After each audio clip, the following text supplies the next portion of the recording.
अस्सलामुअलैकुम। जैसा कि आपको मालूम है कि हम आपके लिए लेकर आते हैं हर हफ्ते पाकिस्तान दिस वीक में मुल्क भर से टॉप स्टोरीज। रमा हफ्ते भी हम आपके लिए लेकर आए हैं पाकिस्तान भर से कुछ अहम और मुनफरिद खबरें। तो सबसे पहले शामिल कर लेते हैं, वजीर आज़म इमरान खान ने इस्लामाबाद में मंदिर की तामीर के मामले पर इस्लामी नज़रियाती कौंसिल से रहनुमाई और मशावरत हासिल करने की हिदायत कर दी है। इस्लामी नज़रियाती कौंसिल की सिफारिशात के बाद हिंदू बरादरी की इबादतगाह की तामीर के लिए फंड से मुतालिक फैसला वज़ीर आज़म करेंगे। इस हवाले से तमाम तर समाजी और मजहबी पहलुओं को मद्देनजर रख कर फैसला होगा। मज़ीद अहवाल जानेंगे इस रिपोर्ट में।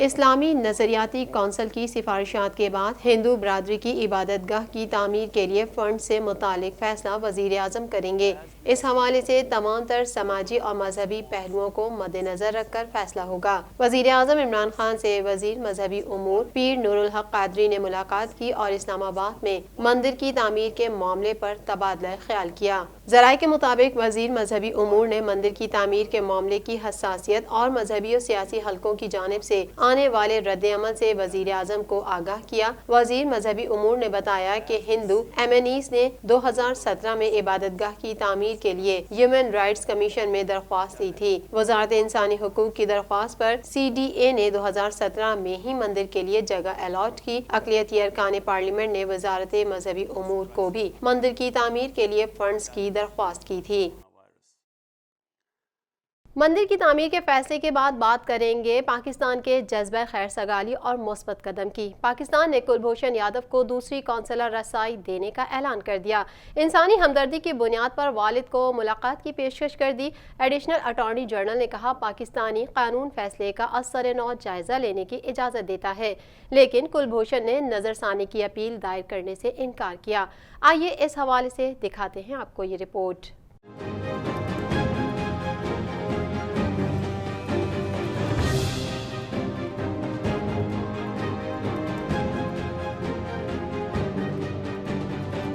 पाकिस्तान ने कुलभूषण यादव को दूसरी कौंसलर रसाई देने का ऐलान कर दिया। इंसानी हमदर्दी की बुनियाद पर वालिद को मुलाकात की पेशकश कर दी।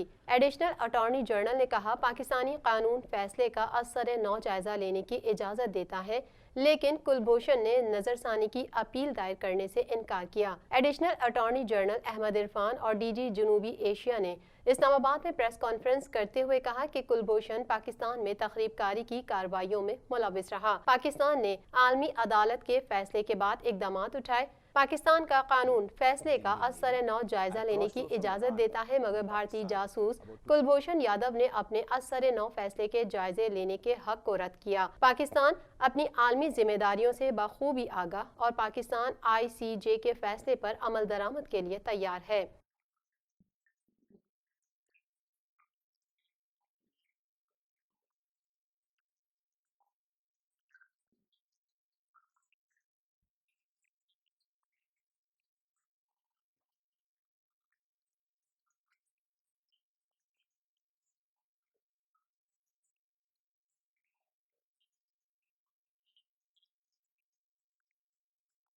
अहमद इरफान का कहना था, भारत मामले को सियासी रंग देने के बजाय कानूनी रास्ता इख्तियार करे। इंसानी हुकूक की बुनियाद पर कुलभूषण की अहलिया से मुलाकात का इंतजाम किया गया। भारत को दूसरी कौंसलर रसाई की पेशकश की है।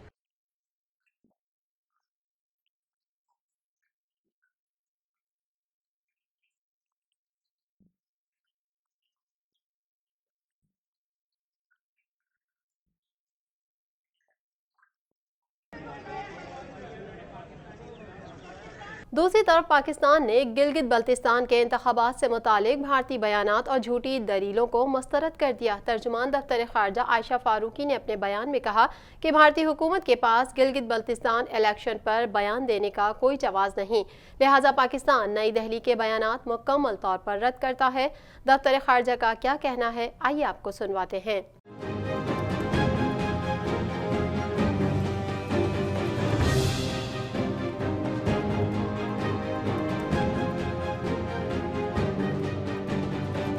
तर्जुमान दफ्तर खारजा आयशा फारूकी ने अपने बयान में कहा है कि भारतीय हुकूमत के पास गिलगित बल्तिस्तान इलेक्शन पर बयान देने का कोई जवाज नहीं है, लिहाजा पाकिस्तान नई दिल्ली के बयानात मुकम्मल तौर पर रद्द करता है। तर्जुमान का कहना था कि भारतीय हुकूमत मकबूजा कश्मीर में फ्रॉड इंतखाबात कराती रही है और गिलगित बल्तिस्तान इलेक्शन पर झूठे बयानात से भारत मकबूजा कश्मीर की सूरत हाल से तवज्जो हटाना चाहता है।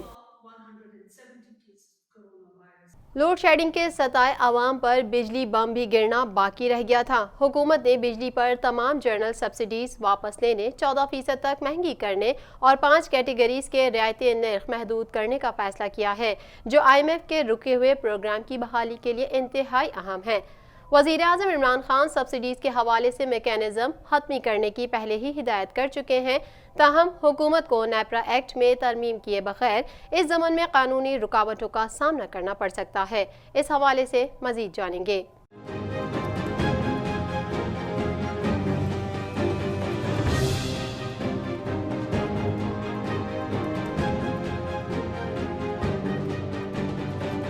300 यूनिट तक वाले सार्फिन से सब्सिडी कम करके सिर्फ 50 यूनिट तक महदूद। ज़राए के मुताबिक ये फैसला ज़रूरियात के मुतालिक समाजी इक़्तिसादी सर्वे के बगैर किया गया है। वज़ीर आज़म इमरान खान सब्सिडीज़ के हवाले से मैकेनिज्म हतमी करने की पहले हिदायत कर चुके हैं, ताहम हुकूमत को नेपरा एक्ट में तरमीम किए बगैर इस ज़मन में कानूनी रुकावटों का सामना करना पड़ सकता है। वज़ारत ख़जाना ने बताया है कि हुकूमत फ़िलहाल नए सब्सिडी मैकेनिज्म को हतमी शक्ल देने के अमल में है। ज़राए वज़ारत ख़जाना के मुताबिक 300 यूनिट तक बिजली की सब्सिडी कम करके सिर्फ 50 यूनिट तक कर दी जाएगी। फैसला किया गया है कि अब सिर्फ एहसास प्रोग्राम के जरिए ज़रई अराज़ी, आज़ाद जम्मू कश्मीर और साबिक फाटा इलाकों को सब्सिडी दी जाएगी।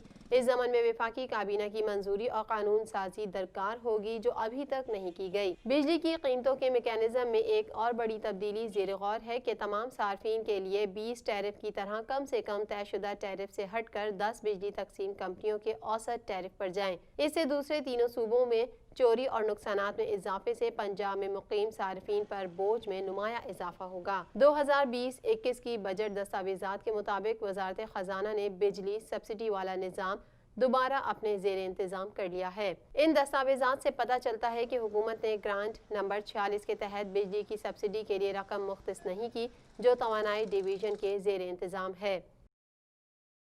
अब आपको आगाह करते हैं कोरोना की सूरत हाल से। पाकिस्तान में कोरोना के तस्दीक शुदा केसेस की तादाद 2,43,599 तक पहुँच गई, जबकि एक दिन में 75 अफराद जाबहक हो गए, जिसके बाद अमवात की तादाद 5,058 हो गई। National command and operation centre मजीद क्या तफसीलात बता रहे हैं, कोरोना के हवाले से आपको आगाह करते हैं।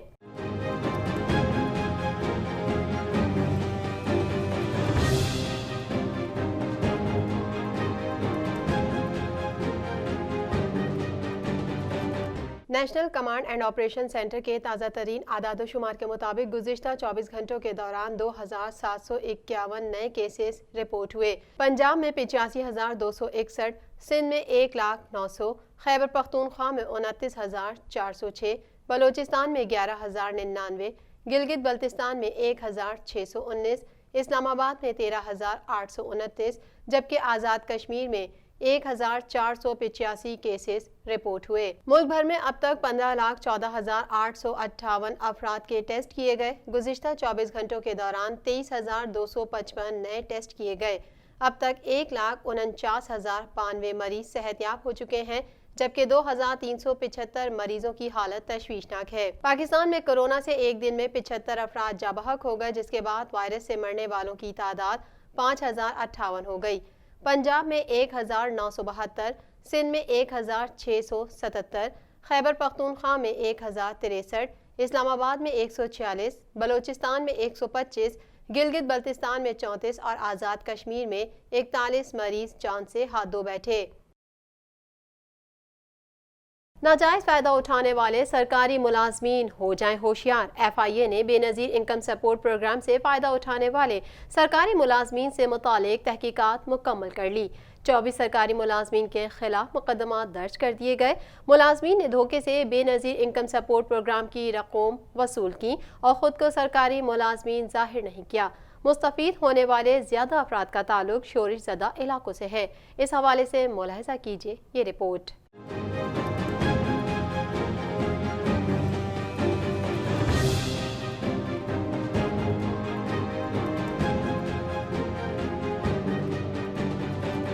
FIA के मुताबिक बेनज़ीर इनकम सपोर्ट प्रोग्राम से फ़ायदा उठाने वाले सरकारी मुलाजमीन के खिलाफ तहकीकात मुकम्मल कर ली गई हैं।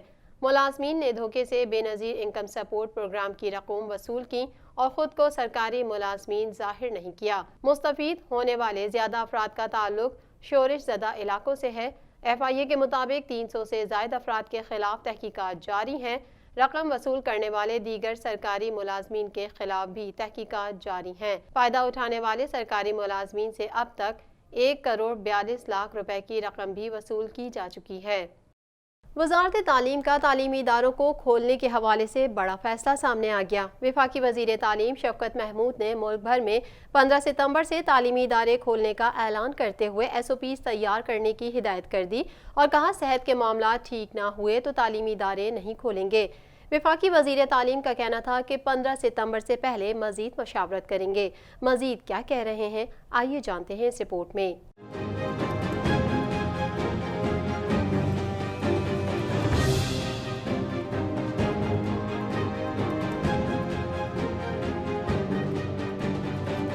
तफसीलात के मुताबिक वफाकी वज़ीर तालीम शफ़क़त महमूद ने प्रेस कॉन्फ्रेंस करते हुए मुल्क में 15 सितंबर से तालीमी इदारे खोलने का ऐलान कर दिया और कहा तालीमी इदारे खोलने के फैसले पर अगस्त में नज़रसानी भी करेंगे। वफाकी वज़ीर तालीम का कहना था कि 15 सितंबर से पहले मज़ीद मशावरत करेंगे। सेहत के मामला ठीक ना हुए तो तालीमी इदारे नहीं खोलेंगे। तालीमी इदारे खोलने के लिए SOPs तैयार की जाएंगी।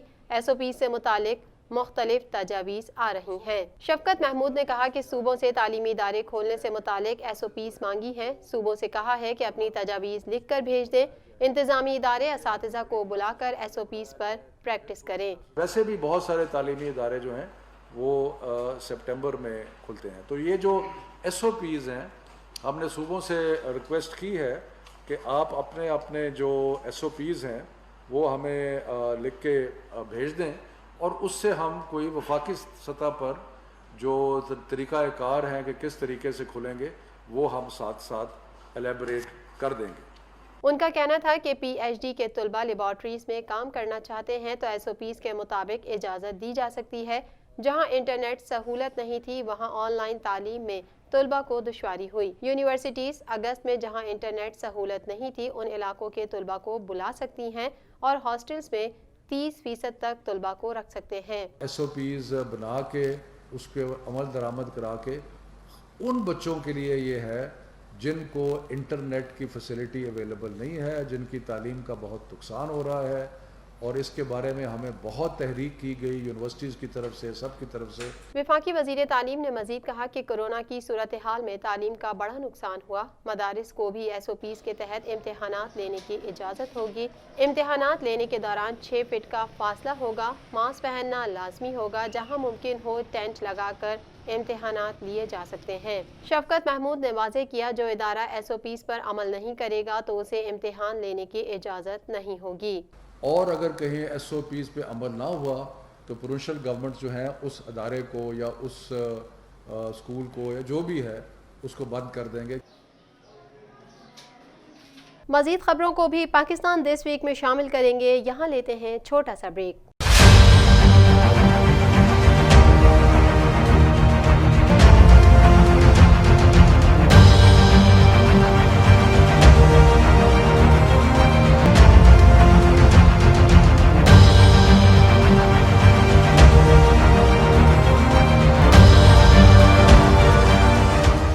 वेलकम बैक नाजरीन। माइनस की बात आई तो -3 होगा। जी हाँ, ये कहना है वफाकी वज़ीर शेख रशीद अहमद का। बोले हम आखिरी इंतखाब और ना ही -1 हैं। दोनों सियासी जमातें संगीन केसेस में पकड़ी गई हैं। हुकूमत का कुछ नहीं बिगाड़ सकती। पेट्रोल की कीमत बेवक्त और एक साजिश के तहत बढ़ाई गई। चीनी का केस दोनों तरफ संजीदा हो सकता है। PTI अपने गंदे कपड़े मीडिया पर ना धोए। ओपोजिशन कुछ नहीं कर पा रही। बदकिस्मती है वज़रा ओपोजिशन का किरदार अदा कर रहे हैं। मज़ीद जानते हैं इस रिपोर्ट में।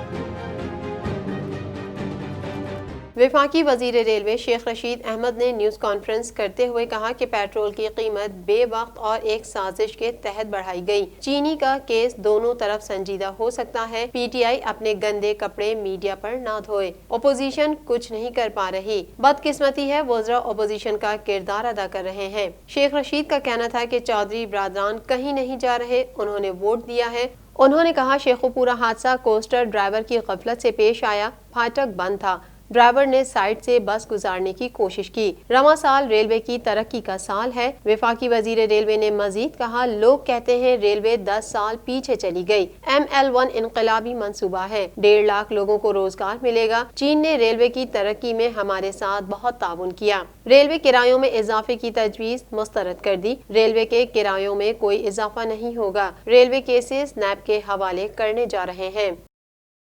उधर लाहौर हाई कोर्ट ने पेट्रोल बहरान की तहकीकात के लिए आला सतह का कमीशन बनाने का फैसला कर लिया। चीफ जस्टिस कासिम खान ने अटॉर्नी जनरल पाकिस्तान से कमीशन के लिए नाम तलब कर लिए। लाहौर हाई कोर्ट में पेट्रोल बहरान के खिलाफ केस की समाअत हुई। चीफ जस्टिस ने कहा, कमीशन के लिए नाम बेहतर ना हुए तो अदालत खुद तजवीज़ करेगी। हुकूमत ने कंपनीज को 4 करोड़ जुर्माना करके 7 अरब का फ़ायदा दे दिया। प्रिंसिपल सेक्रेटरी की रिपोर्ट में अल्फाज के गोरख धंधे के अलावा कुछ नहीं। इस हवाले से मजीद जानते हैं।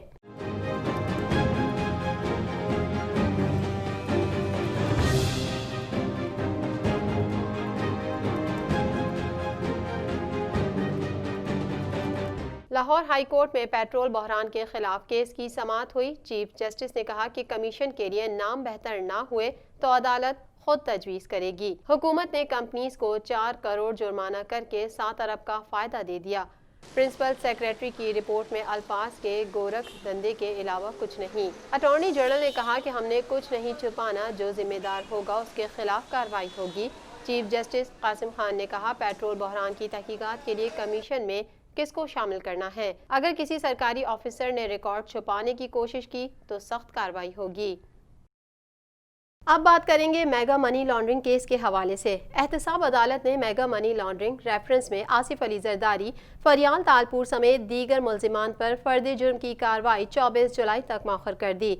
मनी लॉन्ड्रिंग रेफरेंस में फर्द जुर्म के लिए इस्लामाबाद की एहतसाब अदालत में तमाम इंतजाम मुकम्मल थे। आसिफ जरदारी के लिए वीडियो लिंक का इंतजाम कराची में था, जबकि फरियाल तालपुर को ज़ाती हैसियत में तलब किया गया था। मुल्जिमान के वकील फारूक नाइक और लतीफ़ खोसा अदालत में पेश हुए। अदालत में फरियाल तालपुर की तरफ से इस्तिस्ना की दरख्वास्त दायर की गई, जिसे अदालत ने मंजूर कर लिया। मजीद अहवाल जानेंगे इस रिपोर्ट में।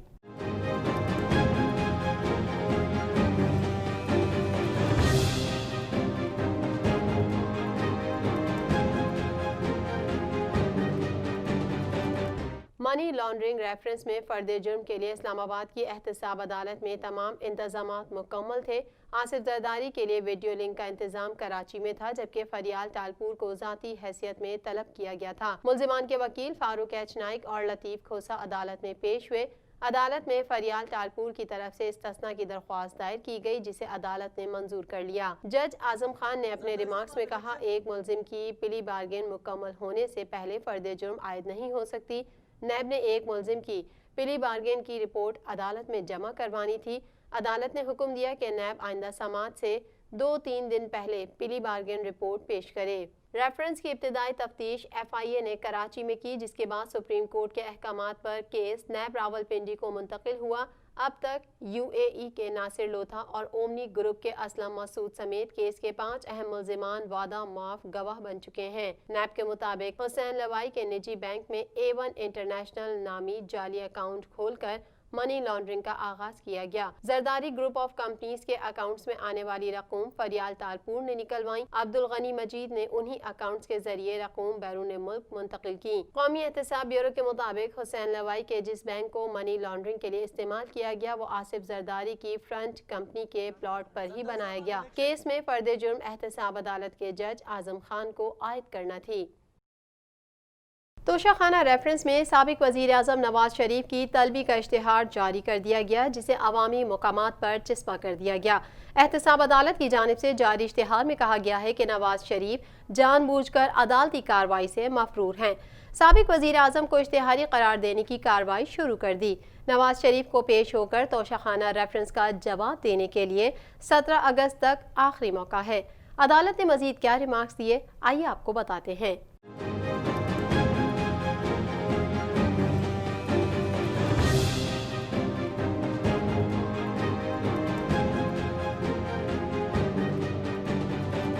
एहतसाब अदालत की जानिब से जारी इश्तिहार में कहा गया है कि नवाज शरीफ जानबूझकर अदालती कार्रवाई से मफरूर हैं। साबिक वज़ीर आज़म को इश्तिहारी करार देने की कार्रवाई शुरू कर दी।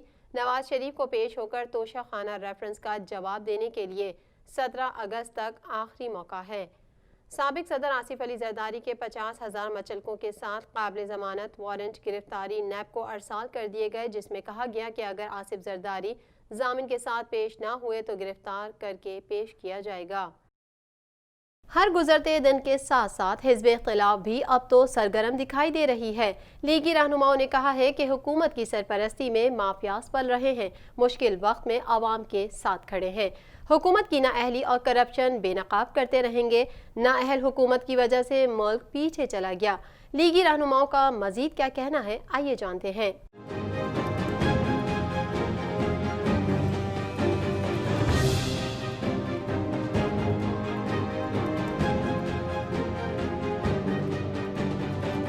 पाकिस्तान मुस्लिम लीग नून के रहनुमा ख्वाजा आसिफ ने एहसान इकबाल के हमरा इस्लामाबाद में प्रेस कॉन्फ्रेंस करते हुए कहा, बिजली महंगी होती जा रही है, मईशत के हालात अबतर हैं। सूरत हाल मजीद गंभीर होगी। जब हम बिजली के मंसूबे लगा रहे थे तो मौजूदा वजीर आजम बिल जला रहे थे। अब हुकूमत कह रही है कि सीपैक पाकिस्तान का मुस्तकबिल है। हमारे मंसूबों का इफ्तिताह करके क्रेडिट लिया जा रहा है। बिजली आज भी जरूरत से ज्यादा मिकदार में मौजूद है। मियां नवाज शरीफ के शुरू हुए प्रोजेक्ट कोई आधा था, कोई 25% था, कोई 75% था। आज उनके ऊपर तख्ती लगा के ये क्रेडिट लेने की कोशिश कर रहे हैं और अवाम के इज्तिमाई शऊर की तौहीन कर रहे हैं।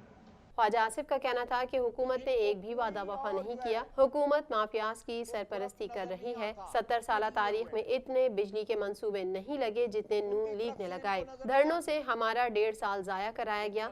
हुकूमत ने मईशत तबाह कर दी। आज गर्दिशी कर्ज 2100 अरब रुपए है।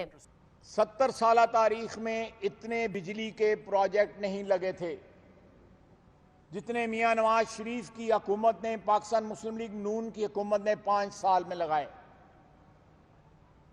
जितनी बिजली मौजूद थी अल्लाह के फजल से हमने उसको डबल किया, बावजूद इस बात के कि 1.5 साल हमारा जाया कराया इस शख्स ने। धरने और जुलूस।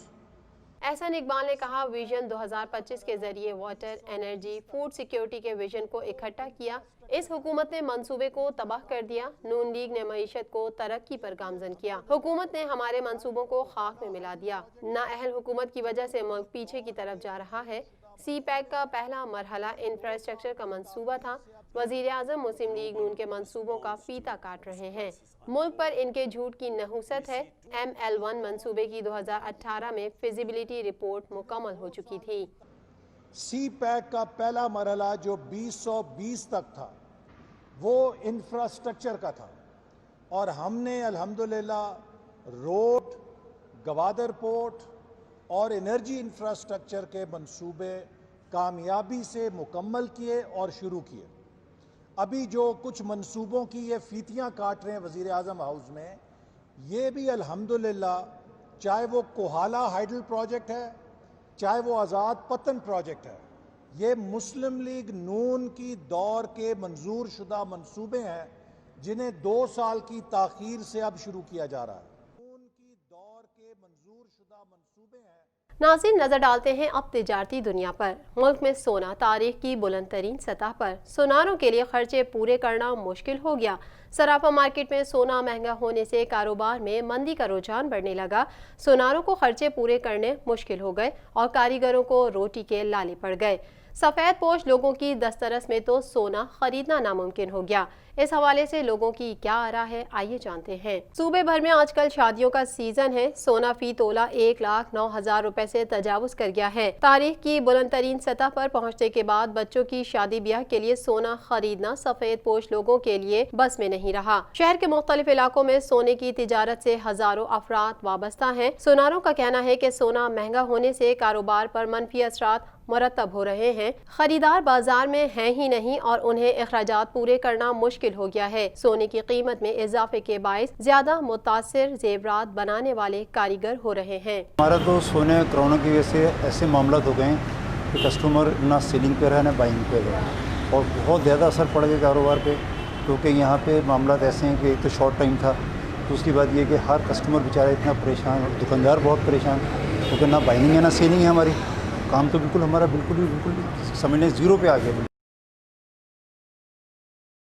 मानसून के पहले स्पेल के बाद मौसम की क्या सूरत हाल रही, आइए जानते हैं। मुल्क के बेशतर इलाकों में मौसम गर्म और मरतूब रहेगा। ताहम बालाई पंजाब, बालाई खैबर पख्तूनख्वा, मशरकी बलोचिस्तान, इस्लामाबाद, कश्मीर और गिलगित बल्तिस्तान में आंधी और गरज चमक के साथ बारिश का इम्कान जाहिर किया गया है।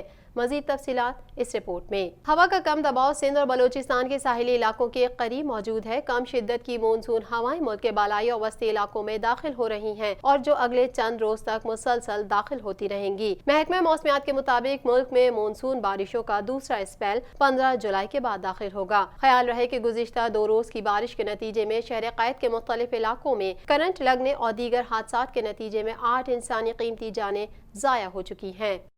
नाज़रीन, पाकिस्तान दिस वीक में हमने आपको आगाह किया पाकिस्तान भर की टॉप स्टोरी से। आइंदा पाकिस्तान दिस वीक तक के लिए अपनी मेज़बान बुशरा खान को इजाज़त दीजिए। अल्लाह हाफिज़।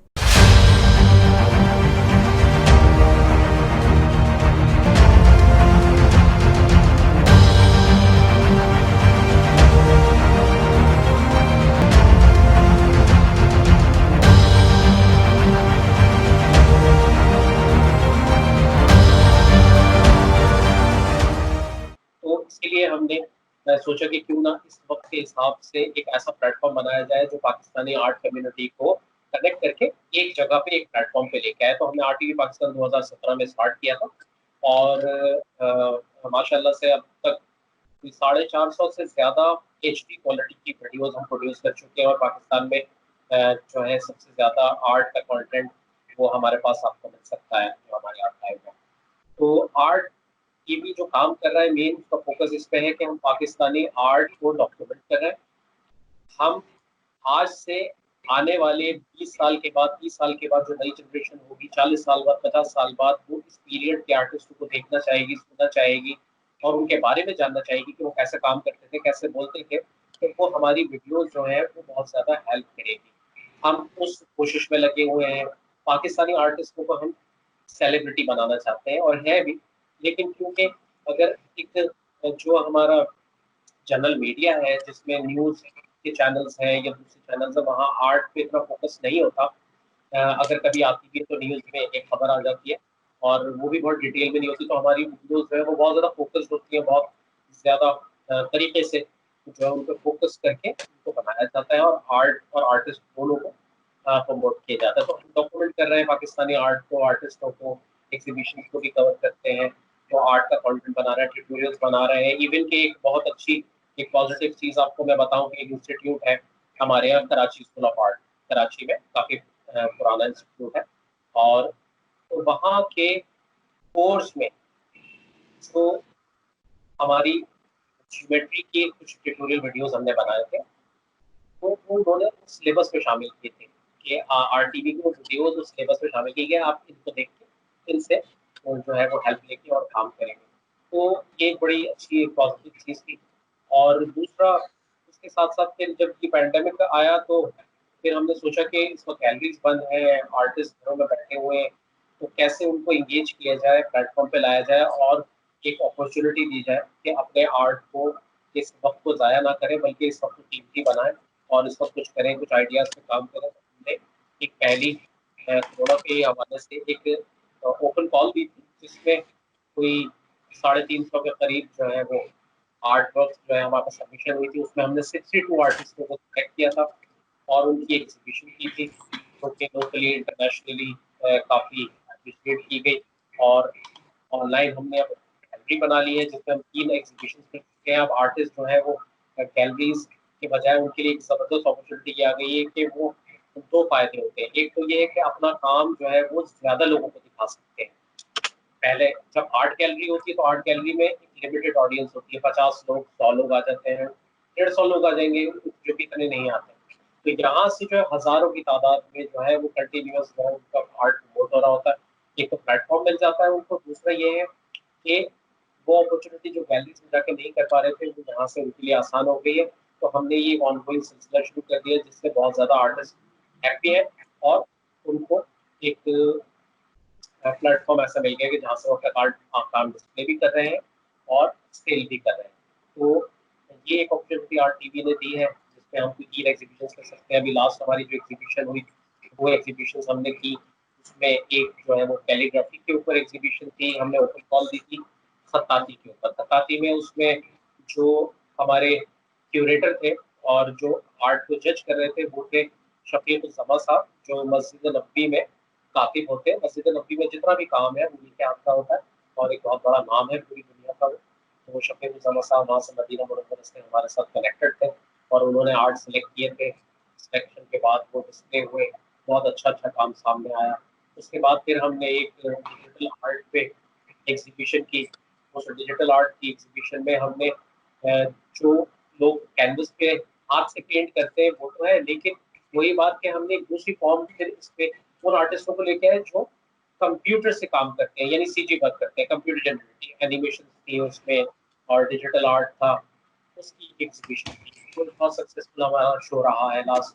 तो बस ऑनगोइंग सिलसिला जारी है और हम कोशिश में लगे हुए हैं कि किसी तरह से पाकिस्तानी आर्टिस्टों को जो है वो हम सामने लाते रहें। और दूसरा फेसबुक पेज है हमारा, फेसबुक पेज पे हमारे 40,000 तकरीबन फॉलोअर्स हैं और ये 40,000 जो है ये सारे फिल्टर्ड ऑडियंस है, यानी सारी आर्ट से ताल्लुक रखने वाले लोग हैं, जो आर्ट करने वाले, आर्ट लिखने वाले, आर्ट सीखने वाले, आर्ट लवर्स, बायर्स, कलेक्टर्स, हर तरह की वो सारी कम्युनिटी है। तो काफ़ी सॉलिड हमारी एक इस वक्त ऑडियंस जो है वो बन चुकी है। और वेबसाइट है हमारी जिसपे काफ़ी लोग विजिट करते हैं, rtvpakistan.tv। तो आप भी ज़रूर देखें इसको, मैं कहूँगा कि और ज़्यादा से ज़्यादा इस कम्युनिटी का हिस्सा बने, कमेंट्स अपने करें कि आप लोगों को कैसा लग रहा है। तो बस इस कोशिश में लगे हुए। ठीक है। अच्छा सर, अभी आपने बताया हाल ही में आपने ऑनलाइन एग्जीबिशन करी आर्ट की, तो क्या उस एग्जीबिशन में कुछ ऐसे चीज़ें भी सामने आई जो कोरोना वायरस के हवाले से हों? क्योंकि हमने बहुत सारी सोशल मीडिया पर और बहुत सारी वीडियोस ऐसी देखी हैं जिसमें बहुत सारे आर्टिस्ट ने जो है वो तरह-तरह की डॉक्टर्स और सोसाइटी और कोरोना वायरस जो हमें दिख नहीं रहा, लेकिन आर्टिस्ट जो हैं वो अपनी पेंटिंग के ज़रिए, अपने आर्ट के ज़रिए वो वायरस हमें दिखा रहे हैं। क्या ऐसी चीज़ें भी आपके एग्जीबिशन में शामिल थी? जी, जो पहली हमारी एग्जीबिशन थी वो तो थी ही कोरोना के ऊपर। तो वो जितने भी आर्टिस्ट थे उन्होंने तो कोरोना को लेके ही पेंट किया था। उसमें बहुत सारे लोगों ने जो है कोरोना की फ़ियर को दिखाया था, कुछ लोगों ने उसकी पॉज़िटिविटी दिखाई थी। जैसा अगर मैं आपसे एक चीज़ कहूँ कि इस वक़्त जो है जहाँ इतना नुकसान भी हुआ है, इसकी नेगेटिविटी बहुत ज़्यादा है कि सब कुछ बंद हो गया, लेकिन पॉज़िटिविटी भी अगर हम देखें तो वो ये है कि बहुत ज़्यादा अपॉर्च्युनिटीज़ निकली हैं। इंसान को जो है अल्लाह ताला ने इतना स्ट्रॉन्ग बनाया है कि वो जैसे भी हालात में छोड़ दें वो सर्वाइव करता है, फिर रास्ते ढूँढता है। तो इस वक़्त जो इंसान है उसने अपने लिए नए रास्ते तलाश कर लिए हैं। हर शख्स जो है वो कोशिशों में लगा हुआ है। सबसे ज़्यादा फ़ायदा तो शायद ये हुआ है कि लोग जो है वो घर बैठने से आपस में कनेक्ट हुए हैं, फैमिलीज़ आपस में कनेक्टेड हुई हैं। सोचने का मौका मिला है, बहुत सारे लोगों ने अपनी गलतियों के ऊपर जो कहते हैं कि मतलब बस क्या करना, तो उस पे सोचा है, आगे उसकी इम्प्रूवमेंट का सोचा है, न्यू वेज़ सामने आना शुरू हो गए। तो उसमें बहुत सारा काम था जिसमें लोगों ने जो है वो कोरोना से होने वाली जो खतरे हैं वो भी बताए थे, खदशात भी उसमें दिखाए थे। और जो अगली डिजिटल आर्ट वाली हमारी एग्ज़िबिशन थी उसको तो वो भी कोरोना के ऊपर ज़्यादातर आर्टिस्ट ने काम किया था कि कोरोना के आने की वजह से गेम चेंज क्या हो रहा था। उस एग्ज़िबिशन का नाम भी था गेम चेंजर्स। तो गेम चेंज हो गया है, पूरी दुनिया का इस वक़्त जो है वो सोचने का तरीका चेंज हो गया है। तो वो उसके ऊपर। सर अभी जो कोरोना वायरस के हवाले से सिचुएशन चल रही है, केसेस बहुत ज़्यादा हुए, बहुत हम कोरोना वायरस बिल्कुल पाकिस्तान में जो है पूरी तरीके से दाखिल हुआ, लेकिन अल्लाह का शुक्र है धीरे धीरे जो है हम केसेस जो है हमारे कम हो रहे हैं, लेकिन हमें पता नहीं है कि कौन जो है वो कोरोना वायरस से इफेक्टेड है, कौन नहीं है। टेस्ट का सिस्टम क्या है, क्या टेस्टों की वजह से केसेस के नंबर जो है वो कम बताए जा रहे हैं, क्या सूरत हाल है, क्या समझते हैं आप? क्योंकि लॉकडाउन भी कुछ खास नहीं हो रहा जो शुरू में हुआ था, और स्टार्टिंग में जो सख्त किस्म का लॉकडाउन किया गया वो काफ़ी हमारे लिए जो है वो बेहतर साबित हुआ, लेकिन अब ऐसा कोई इक़दाम हमें दिखता नहीं है। हुकूमत से कितने मुतमईन हैं आप जो हुकूमत इक़दाम कर रही है कोरोना वायरस से बचाव के लिए? अगर वैसे पर्सनली बात करूं मैं तो बहुत ज़्यादा उस पर कोई तजिया तो नहीं करूँगा मैं, लेकिन ये है कि पर्सनल ऑब्जर्वेशन होती है हर इंसान की। तो मेरी अपनी ऑब्जर्वेशन ये रही है कि पाकिस्तान में अभी तक जो है वो लोगों को ये यकीन नहीं है कि कोरोना का एग्जिस्ट करता है। ठीक है, बहुत सारे लोग हैं, इवन के वो मैं पर्सनली जो कोर्ट वाले लोग हैं उनके पास उनसे मिला, उनसे मैंने पर्सनली ये क्वेश्चंस किए कि कोरोना के हवाले से, वो कहते हैं कहाँ है कोरोना, कोरोना तो नहीं है। तो कोरोना का यकीन उन लोगों को आ रहा है जिनकी फैमिलीज में या जिनके करीब के लोगों को ये हो रहा है, जो अपनी आंखों से देख रहे हैं तो उनको यकीन आ रहा है कि हाँ जी ये एग्जिस्ट करता है। तो ये बेयकीनी जो है वो शुरू में ऑब्वियसली लॉकडाउन सख्ती से आप कितने सख्ती आप करेंगे, तो हुकूमत ने अपना लॉकडाउन बिल्कुल किया, लेकिन उसका पॉजिटिव इम्पैक्ट बिल्कुल रहा।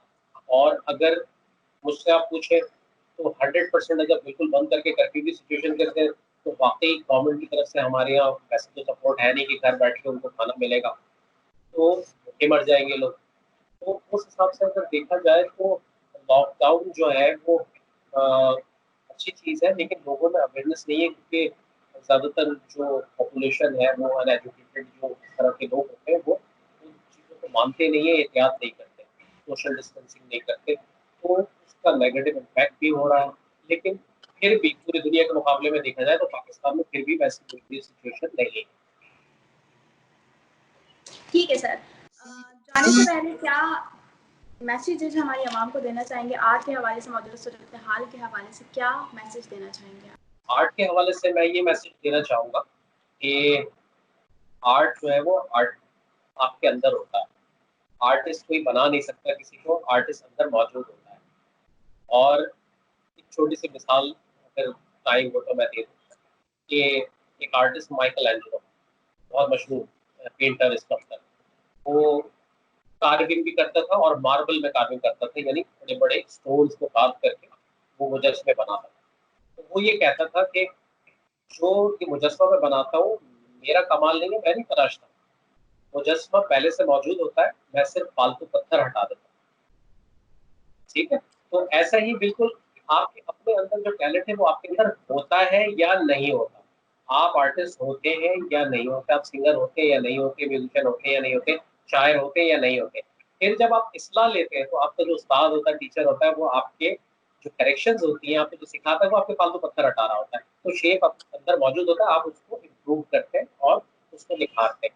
तो आप अगर आर्ट से लगाव रखते हैं किसी भी हवाले से, किसी भी लेवल पे, तो बिल्कुल अच्छा आर्ट इस वक्त तो इतना ज़्यादा मौजूद है, उसको देखें। और अगर करते हैं तो शॉर्टकट ढूंढने की कोशिश ना करें, शॉर्टकट नहीं होता। सॉलिड तरीका यही है कि जो स्टेप्स होते हैं वो बिल्कुल गाइड के साथ, गाइडलाइन लेके, या ट्यूटोरियल्स आजकल बहुत है, आप स्टेप बाय स्टेप चीज़ें करें, उस पर फोकस करें। आर्ट जो है वो ऑब्जर्वेशन का नाम है, जिसकी जितनी ज़्यादा अच्छी ऑब्जर्वेशन होगी वो उतना अच्छा आर्ट कर सकता है। तो ये मैसेज है मेरा, आर्ट टीवी पे आए, arttv.pakistan.tv, हमारी वीडियोस देखें, लाइक करें, शेयर करें। ठीक है फरहान सर, बहुत बहुत शुक्रिया आपका टाइम देने का, और इसी के साथ हमारे प्रोग्राम का वक्त ख़त्म होता है। अपना बहुत सारा ख्याल रखिएगा, अल्लाह हाफिज़। नाज़रीन, आपने देखा पाकिस्तान दिस वीक और जाना कि डॉलर के रेट्स में क्या उतार चढ़ाव रहा, किस तरह पाकिस्तान की मईशत जो है वो इस कोरोना वायरस में डाउन हो रही है। इसी के साथ साथ आपने जाना कारोबार के क्या मामला चल रहे हैं, पाकिस्तान में बारिशों की वजह से लोड शेडिंग की क्या सूरत हाल है, तो नाज़रीन, यहाँ हमारे प्रोग्राम का वक्त जो है वो ख़त्म होता है और मैं उम्मीद करती हूँ कि आपको हर बार की तरह इस बार भी हमारा आज का गुड मॉर्निंग कनाडा बहुत पसंद आया होगा। अपनी कीमती राय से हमें आगाह करना मत भूलें। आज के प्रोग्राम में आपने देखा कि किस तरह से पाकिस्तान में आर्ट और आर्टिस्ट की कदर की जाती है। इस सूरत हाल में जबकि लॉकडाउन है, आर्टिस्ट लोग जो हैं वो किस तरह से अपना टैलेंट जो है वो दुनिया के सामने पेश कर रहे हैं ऑनलाइन आर्ट टीवी के ज़रिए। इसी के साथ साथ आपने चांदनी रातों में गज़लों से लुत्फ़अंदोज़ हुए और मील फॉर यू में आपने देखा किस तरह सबाबा ने मज़ेदार डिशेस आपको बनाना सिखाई। सिर्फ यही नहीं, सेहत से मुतालिक आपने देखा योगा और पाकिस्तान और कनाडा भर से पूरे हफ्ते पेश आने वाली स्टोरीज़ और ख़बरें आपने देखी। इसी के साथ अपनी होस्ट रुखसार शहजाद को दीजिए इजाज़त। अपना बहुत सारा ख्याल और अपने आसपास जो है वो सफाई का ख्याल रखें, अपने हाथों की सफाई का ख्याल रखें, अपने आप की सफाई का ख्याल रखें और मुझे दीजिए इजाज़त। अल्लाह हाफ़िज़। गुड मॉर्निंग कनाडा में मैं आपके लिए ला रही हूँ नए नए प्रोग्राम्स के सेगमेंट्स, जिसमें शामिल हैं health tips, cooking, weather updates और कनाडा भर से मुख्तलिफ दिलचस्प खबरों की क्लिप्स।